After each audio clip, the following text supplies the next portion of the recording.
elles restent très similaires. Et investir sur ces entreprises me paraît très risqué, d'autant plus que face à elles se trouvent des mastodontes comme Google, IBM, Amazon ou Microsoft, disposant de moyens colossaux. Voilà, je vous ai mis les montants investi en recherche et développement. Donc pour les big tech, tout ne part pas entièrement, même pas du tout dans le quantique. C'est qu'une petite partie, il y a beaucoup qui va dans d'autres développements de technologies comme l'IA, mais ça illustre tout de même la force de frappe.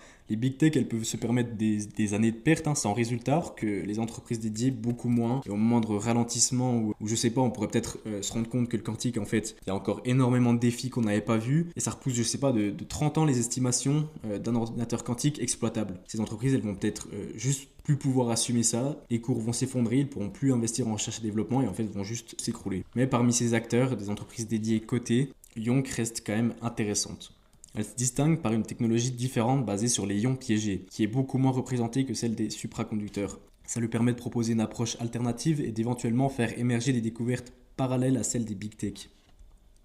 A l'inverse, une entreprise comme Rigetti, qui a beau être l'une des rares à vendre des ordinateurs quantiques actuellement, donc oui déjà maintenant, donc c'est à partir de 900 000 $, c'est des petits ordinateurs quantiques qui sont composés de 9 qubits.